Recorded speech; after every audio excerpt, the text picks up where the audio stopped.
Have you ever wondered if your dentist is scamming you? I know it's hard to believe that your healthcare provider could be doing something like that. But like any profession, in dentistry, some people are great and some people are not so great. Now, obviously, this isn't a competition. I think most dentists you find will be pretty good. But sometimes things get a little unethical, and I think that's where you should be scared. So here I'm gonna point out some dentist office red flags that you should definitely look out for. The first red flag I have is if your dental cleaning is only like 10 minutes long. You might think this is great, like, hey, I get to go to the dentist, my insurance takes care of the cleaning, they finish it in 10 minutes, way faster than any other dentist. I'll tell you what I hate to see is when a patient comes to me and I see gunk and tartar everywhere, all underneath the gums, the patient obviously won't really know about it because most patients can't really tell where their tartar is, or they won't be able to tell if their gums are inflamed. And I ask them like when the last time they had a cleaning was, and they're like, oh yeah, I just had one last week. This happens way too often. A proper adult cleaning should take about like 40 to 60 minutes on average, including the dental exam. Now this is unless the patient has like zero buildup and barely anything to clean away. But an actual proper dental cleaning should probably take the hygienist or the dentist, whoever's doing it, should take them some time. Because it takes time to thoroughly clean around every single tooth, because you'll be surprised how many different areas that tartar and gunk can build up. Keep in mind, during a dental cleaning, the hygienist is cleaning away tartar. Tartar is like this plaque or biofilm of bacteria that build up and they get hardened and stuck to your teeth. So normally you won't be able to remove this at home with the toothbrush and floss, so you have to literally just get this scraped away and cleaned off at your dental cleaning. But a lot of offices, I'm not saying most of them, but too many of them will kind of overbook their staff. They'll overbook their hygienists, overbook their dentists, so the hygienist won't really have much time to do the cleaning. And I've seen this personally at one of the corporate offices I used to work at. The hygienist that worked for me, I literally looked at her schedule. It was 3 columns of cleanings. And I asked her, like, how do you do 3 cleanings at the same exact time? You have one patient in this chair, one patient in this chair, one patient in this chair. And then 30 minutes later, you have another patient in this chair, another patient in this chair, another patient in this chair. And you have to finish all of them, otherwise you're gonna run behind. And when I went to do the exams, it wasn't surprising to me that there was a lot of tartar and stuff that was not cleaned away.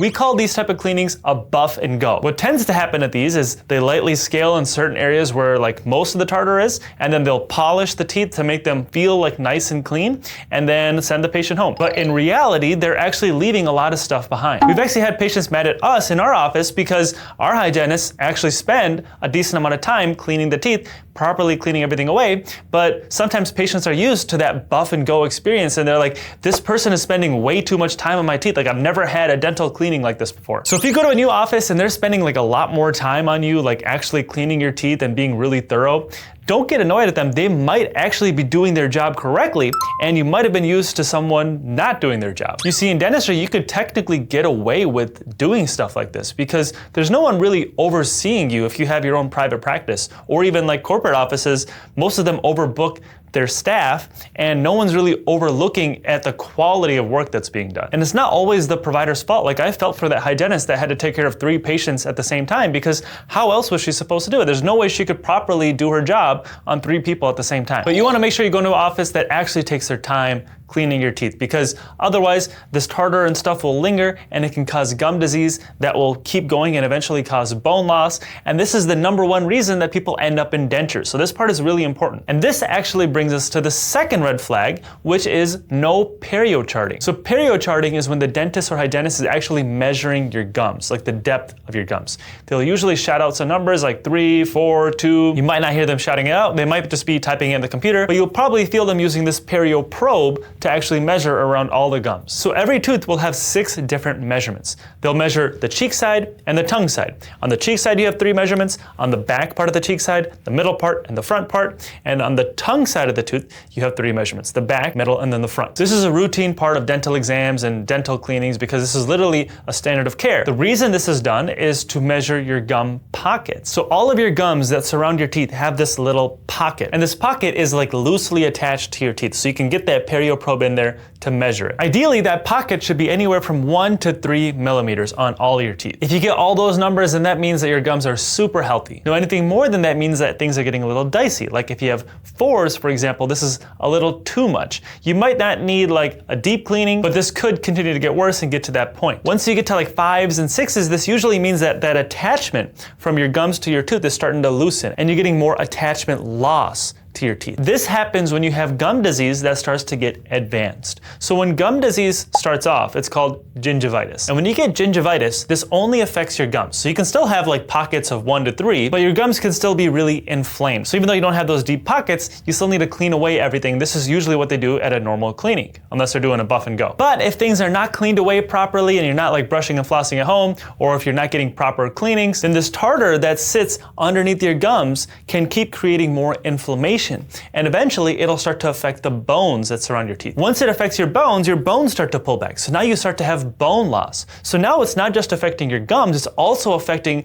the support structures of what hold your teeth into your jaw. Again, this is the #1 reason that people end up in dentures. It's called periodontal disease. It's one step above gingivitis. So that's where this perio charting is so important, because we track it every single year. And if something starts to get worse, then we can address it. And we can address it early on before it gets to that point where you start getting bone loss and might have to lose one of your teeth. But if your dental office never does this, this is a huge red flag. Now, they might be doing it without you even realizing it, because it could just be falling asleep at your cleaning and then they're doing these charting, but they might not even explain to you what's going on. That's also a separate red flag. But I would just ask them, like, do they do any perio charting? If they never do, then this is a huge red flag, and I would definitely go to a different dentist, because this is a standard of care, and I've seen it happen where people come from offices and they've never had this done before. Now, the third red flag to look out for is if they have outdated or missing technology.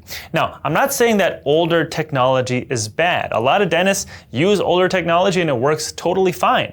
But really, I'm talking about missing equipment. I've literally seen offices that have missing equipment that is a standard of care. For example, I've seen offices that don't take any panoramic x-rays. So typically you get those x-rays that check like in between your teeth. They might check like your roots at a time. You have to bite on something, then they'll take an x-ray. But sometimes you also have to take an x-ray that like spins around your head.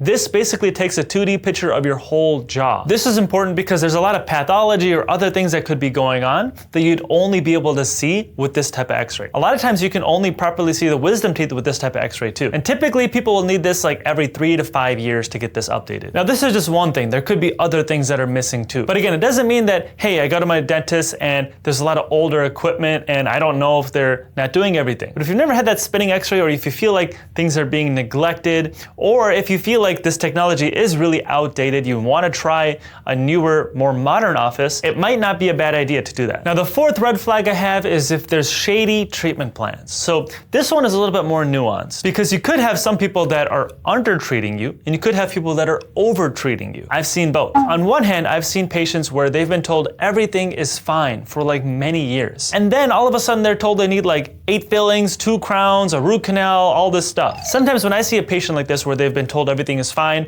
and then I see all this work, they tell me like, hey, the last time I went to my dentist was like 6 months ago and they said everything was fine. And I'm wondering what the dentist was looking at, because so many of these cavities are so obvious. There's literally holes inside of their teeth that just an average person could probably see. Cavities like this do not just grow spontaneously. They start growing over time, and a lot of times they need many years for them to get really big. Usually when this happens, we'll take pictures and x-rays and we'll show the patient so they can actually see what we're saying, so they actually understand what's going on with their teeth. On the other hand, I've seen people over-treat their patients. I've seen patients where they come in and they need like 10 crowns on all their teeth because all their teeth have cavities or are breaking or whatever the reason was. They come for a second opinion and their teeth literally look perfect, like better than mine. Literally, like some of these patients have never even had a filling or don't even have a stain on their teeth. Obviously, those are two completely different extremes, but I've seen both. And I think both ends should be considered malpractice. But a lot of times people don't lie like all the way as extreme, but they still lie in like one category. This can be hard to tell if you're a patient, because the person that you're supposed to trust is telling you these things. They're telling you you're fine when you could not be, or they're telling you that you're not fine when you are, or they could be telling you the truth. So how do you know for sure? Well, one way that could help is if you ask to see some pictures, because most dentists, they can show you their x-rays, they can actually take physical pictures of all your teeth, and this can help show you exactly what's going on with your teeth. So you might be told like, hey, your teeth are totally fine, there's nothing going on. Maybe you can ask to see your x-rays and then ask the dentist, hey, is there anything you're even like watching, like anything borderline, like anything suspicious? Because sometimes different dentists can be a little bit more aggressive or a little bit less aggressive. Sometimes if there's a cavity that's just starting, you don't actually have to fill it. You can actually remineralize it and prevent it from getting bigger. But sometimes dentists don't like explain this properly to patients, or they're in a rush and you don't really understand what's going on. But that way, at least you know a little bit about what's going on. And if you're really concerned, then you might want to get a second opinion. At the same time, if someone is presenting you a lot of treatment that you need, they should be able to show you exactly what's going on with your teeth. This is a little bit easier to tell, because if they show you like an obvious hole on your x-ray or obvious hole on your picture, then yeah, you probably do need that treatment. Obviously, those are just a couple examples. There could be other things or other treatment that you need, like gum disease, for example, and there are ways of showing that to patients as well. Now, the last part about shady treatment planning I want to talk about is nickel and diming patients. This one's going to be really hard for most people to tell, but let's give an example. I've seen patients that are literally charged for every little thing for a procedure,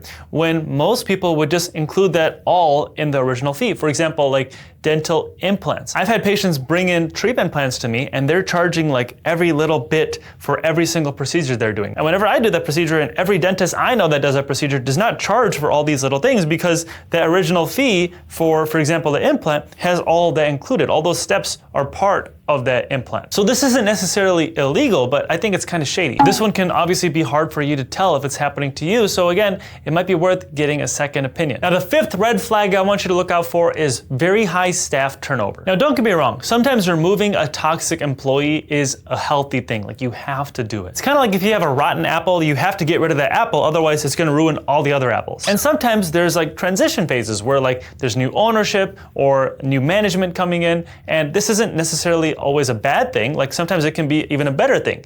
But during this period, sometimes there is some staffing changes. But I'm talking about like if every visit there's like a new hygienist, there's a new manager, there's new front desk workers, there's new assistants. This may signal that there's poor management, people are getting burnt out, or something in the environment is just making people not want to stay there. Healthcare offices shouldn't feel like unstable like that. They should feel safe for you to get your treatment done. So that was all the red flags I had. So I hope this didn't make you like suspicious about going to your dentist, because most dentists out there are genuinely good. But I've also seen too many patients that have been wronged, and I just felt like I should make a video on this topic. But anyway, if you have any other questions about your dentist's office, or if you feel like something's suspicious, let me know in the comment section below. And as always, thank you guys for watching. I hope you liked that video. If you haven't already, hit that thumbs up button and subscribe to my channel below, and I will see you in the next video. Knowing what I know now as a dentist, there are some things I would just never do to my teeth. Now, some of these things may not necessarily be bad, but after going to school for many years and practicing as long as I did, sometimes you just know what works and you want to stick with that. So number one is oil pulling. I would just never do it. And it's not what you think. I don't think oil pulling is bad. If you want to do oil pulling, I think